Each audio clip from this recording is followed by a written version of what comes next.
राजा दिल में दुखी बहुत होनी परी पिछारी, रजधानी गई छूटी छूटी गई संग बियाता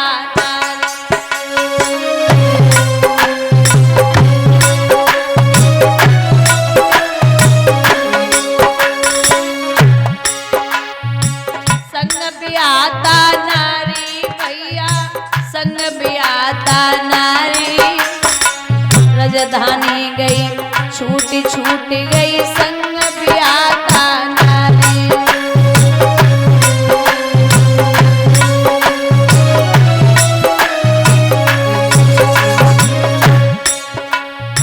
दिन 26 गए पेट में अन्न गो नहीं भाई, अरे पेट पिचक के मिलो पीठ से कमर झुक गई भाई।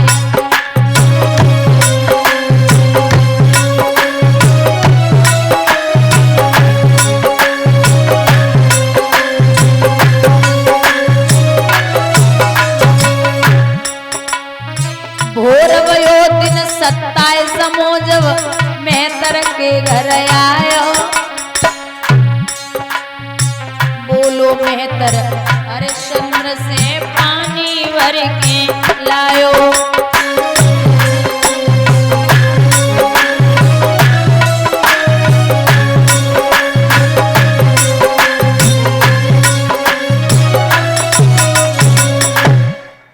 राजा वहां तो घड़ा उठा लेता, जैसे घनौते पे घड़ा रखो घड़ा फूट गयो। कालू मेहतर कहने लगा, ओरे हरिया ऐसे रोज घड़े कहां से आएंगे, मरघट पे जा मर्दों को जला उनसे कर का टका ले। राजा मरघट पे पहुंचे, मर्दों को जलाने लगे, उनसे कर का टका लेने लगे।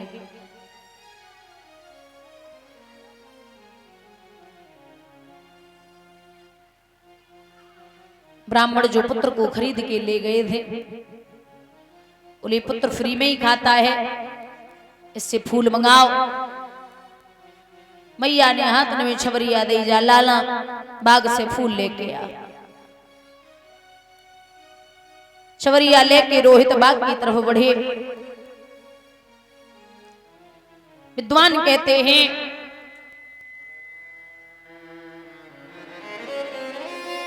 बाग में पहुंचे, चुन चुन के फूल तोड़ रहे हैं, लेकिन वारे विश्वामित्र विचार कियो कि अगर ऐसे निकले गए तो फिर परीक्षा काहे काम की है। एक सूक्ष्म रूप से फूल में बैठे,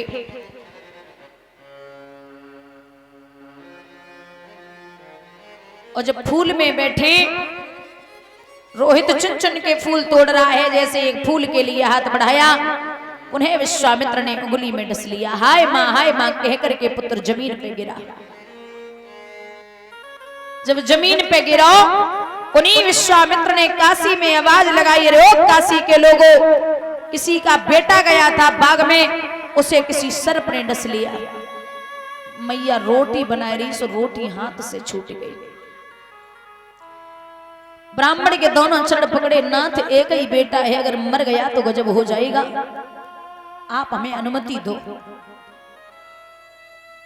ब्राह्मण बोले, भोजन बना, ठाकुर जी का भोग लगा, हमें भोजन दे, बर्तन धो, उसके बाद में तू जा सकती है। मैया ने भोजन बनायो, ठाकुर जी को भोग लगायो, बर्तन धोए। अब ब्राह्मण के चरण पकड़े, नाथ अब जाने दो, जा जल्दी जा, और अगर मर गया हो तो जल्दी आग लगा के वापस आना।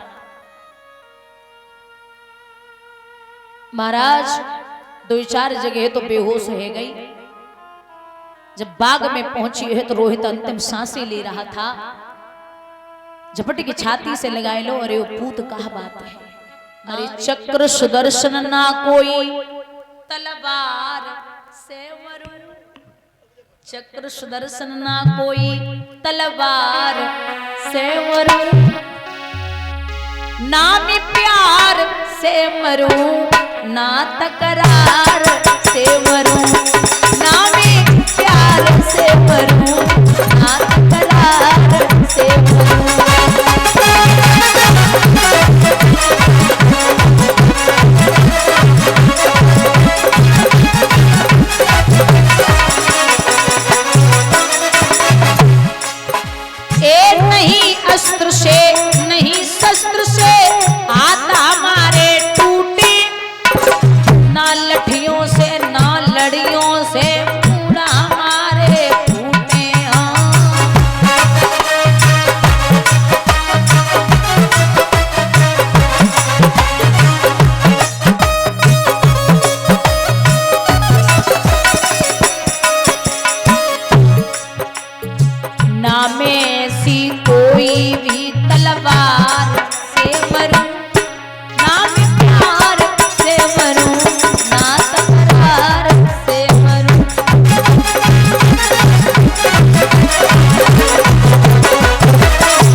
ना मैं ऐसे कोई भी हथियार से मरूं, ना मैं प्यार से मरूं, ना तकरार से मरूं।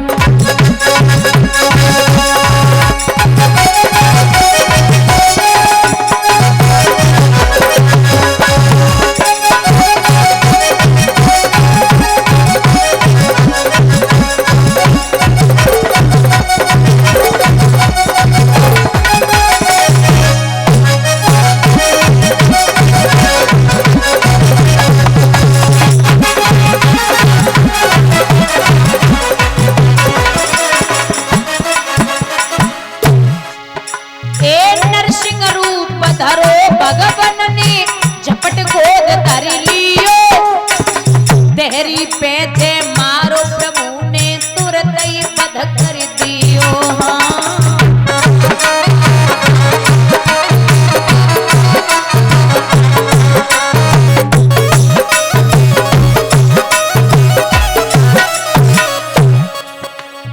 ऐसे प्रभु को बारंबार प्रणाम मैं करूं,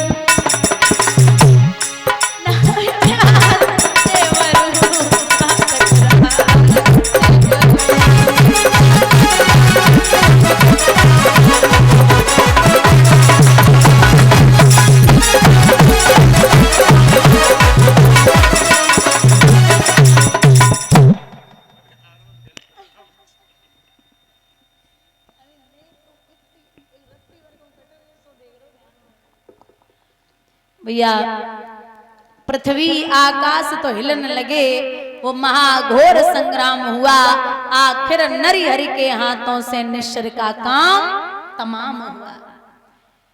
बड़ी सी जीव भगवान की, बड़े बड़े नाखून क्रोध में है मेरे प्रभु, घुटनों पे हिरण्यकश्यप को रख करके सीना फाड़ के बैठे हैं, तो सब देवी देवता पीछे हट रहे।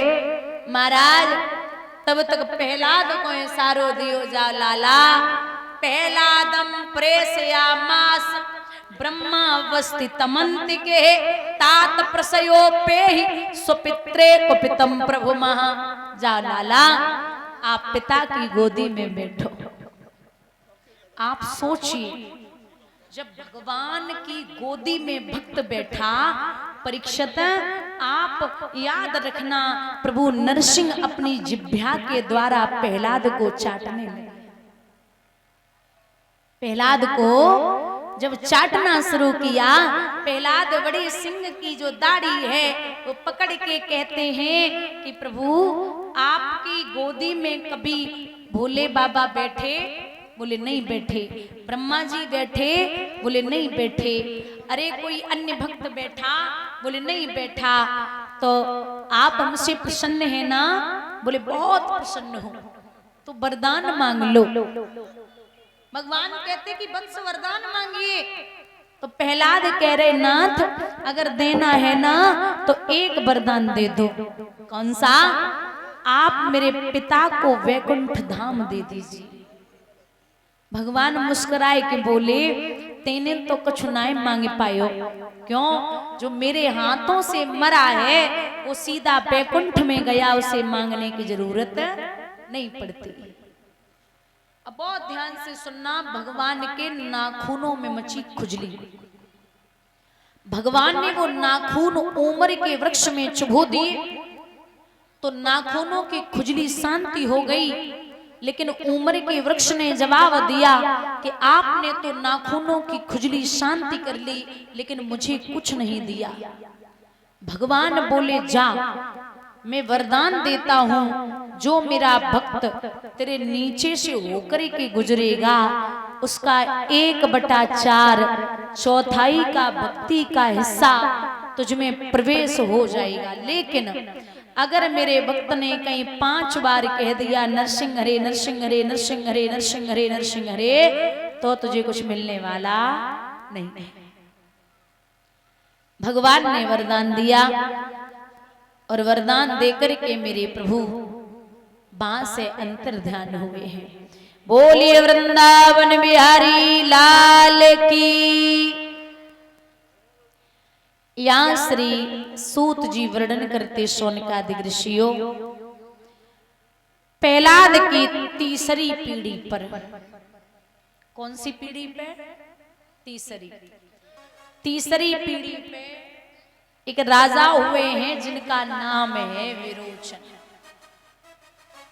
महाराज विरोचन जो है उनके पुत्र हुए जिनका नाम है बलि। ये बलि हैं जिन्होंने 101 यज्ञ पूर्ण करके इंद्र के इंद्रासन को वश में कर लिया था। पहली बात, यहाँ बुजुर्ग बैठे दादा, ये जो बलि हैं ये पूर्व जन्म में एक डकैत थे।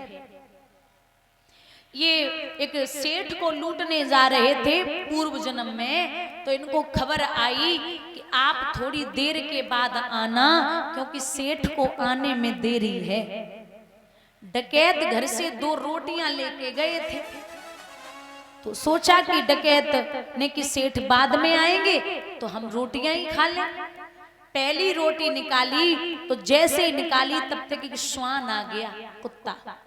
श्वान डकैत के मुंह की तरफ देखने लगा, डकैत ने वो रोटी कुत्ते को फेंक दी। जब तक दूसरी रोटी निकाली डकैत की तरफ फिर कुत्ता देखने लगा तो श्वान को दूसरी रोटी भी डकैत ने डाल दी। ये पूरा दृश्य 24 मिनट तक चला, मतलब एक घड़ी बोलते 24 मिनट को एक घड़ी। ये उनका शरीर जब यहाँ पूरा समय हुआ तो जब शांत हो गए, मरने के बाद पहुंचे तो धर्मराज से कहा प्रभु ने कि काम करो।